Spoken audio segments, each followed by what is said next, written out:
Everyone's happy Saturday. The light's crappy. Sorry, I'm in the middle of some things. So, we've got our Fiat family Christmas dinner up in Knoxville today. And I decided that I was going to make, you know, some little treats and things, because I got some little trinkets, right, for some gifts.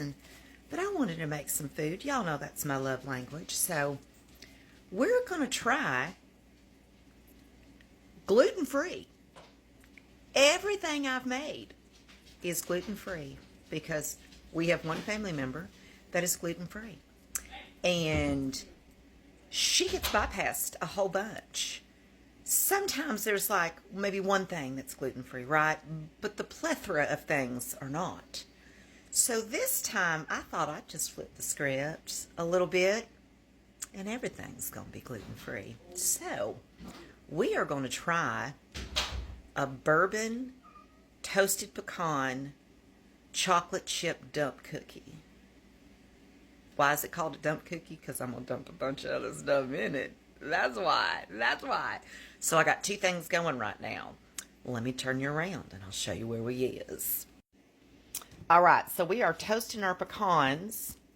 And yes, there are walnuts in there because I only had 1 cup of pecans. And that is the proper way. Pecans. Or you can say pecan. Either one of those is acceptable. Pecan is something a trucker uses. You're welcome. We are toasting our pecans and walnuts, okay? We're going to toast them off. So we've got a couple of tablespoons of butter. There's supposed to be 1.5 cups of pecans, but there's 1 cup of pecans and 1/2 cup of walnuts. Y'all, mind your business. Mind your business. It's a nut and it'll be delicious. So we're just going to toss these around for about 5 or 6 minutes in this butter. Y'all don't walk away from this part. You'll burn your nuts.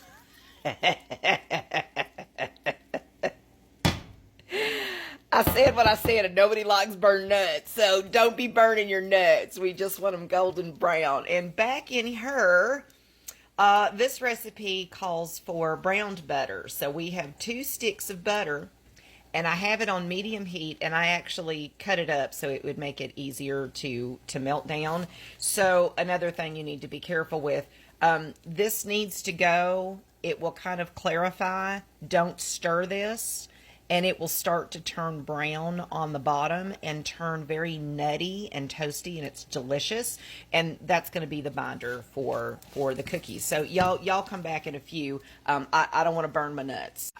All right, we're a couple of minutes into this, but I want you to look. Now see what's happening when you clarify butter. All the milk solids are basically kind of burning off, right? And that's what kind of drops to the bottom and starts to turn brown. I haven't touched this. I haven't stirred it. I've done absolutely nothing. This is on medium heat. Be careful. This goes real fast from being brown butter to burnt butter, okay? We're getting somewhat close. I'll come back in a minute. All right, now we've put all of our dry ingredients in here. There are 2.5 cups of all-purpose gluten-free flour. I have bought this one. It is a 1-to-1 substitute, and it does need to have xanthan gum in it. It does. There is 1/2 teaspoon of salt, 1/2 teaspoon of baking powder with a P, 1 full teaspoon of baking soda with an S, and 1/2 teaspoon of some you're gonna mix all that up. Oh, we getting close now. Now, see, you can do a little swirly swirl, but that's about all you want to do. You can see all those solids around there. There might end up being a part 2 just because of this brown butter. All right, hang on. What time? We're at 11:30. Come back. All right, we got lots of foam. You see how that's brown on the bottom? We're done. Take her off. Take it off. Now, it says that, see, you can see it real good now. And we're going to get all them brown bits there on the bottom, just so you know. It wants me to add this to the mixing bowl while it's still hot and then add in the sugars and beat those down until they cool. That's 1 cup of dark brown sugar. If you ain't got dark brown, add a little more molasses to it. It'll make it darker.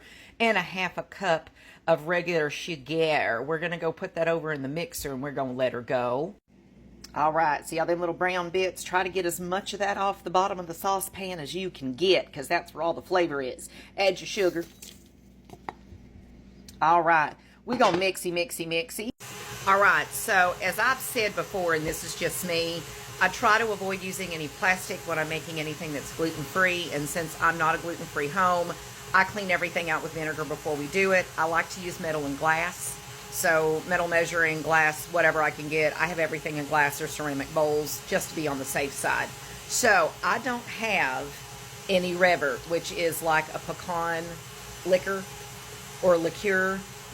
So I'm just going to use whiskey because that's what I have. We're going to do some Crown Royal.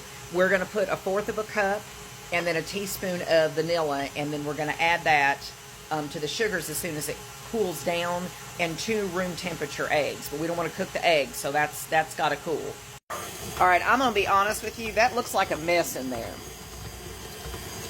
I know it's hard for it to do because the thing's mixing. When it's cooled off enough, sorry for the dog, add 1 egg at the time. Let it mix in a little bit. Add the next one, and the batter should become creamy. It said it should take about 3 minutes. I'm sorry, that's moving. It's just not gonna. There we go. All right, so come back in a couple of minutes, and it says this should turn to kind of like a creamy batter. All right, well, it did turn into a creamy mixture, so I'm happy about that. We are now going to add the liquor and the vanilla. We're going to mix that until just combined, and then when we add the flour, it's going to be real quick. They don't want you to mix it much. I'm assuming with the gluten-free, it probably gets tough a whole lot faster. So we're just going to do a real quick mix, and then we're going to do our add-ins by hand. That's what I mean by just barely mix all that in. I'm not going to mix it anymore. We're going to put our add-ins in, which is going to be all of our nuts, our chocolate chips, and I think I might throw some toffee pieces in there just for good luck. So the recipe calls for a cup of chocolate chips. I did mostly a cup of semi-sweet. I added in about 1/2 cup of milk, and that's probably about 1/4 of a cup of toffee chips. We're going to add all that and put the nuts in over chur. And then it says in the refrigerator for 4 hours. I ain't got 4 hours because we got to be in Knoxville at 6. But it says you can put it, if you're in a hurry, you can put it in the freezer for 45 minutes, and that will suffice, which is exactly what we're going to do. So hang on, let me stir all my stuff in. All right, that's what she looks like. She going in the freezer, nighty-night. Okay, just because I didn't check prior, and I normally do, I put whiskey in there and went, oh my God, is that gluten-free? I did a Google search. Plain whiskey, non-flavored. It by itself is gluten-free. My specific one, Crown Royal, is gluten-free because the distilling process, being as complicated as it is, removes all of the gluten. However, people with celiac disease need to be very careful with flavored whiskeys or bourbons or cocktails that are made with whiskey, because some of the ingredients of the cocktail may have something that has gluten in it. So we learn something new every day. So we should still be safe, that this is a safe thing for my girlfriend to basically eat. But do your research and see, I didn't before I added the whiskey, and I done added it. So, yeah. But it is. So there's your good news and your tip of the day. If you didn't know, plain whiskeys are gluten-free. You're welcome. There's going to be a part 2. Sorry for the dog.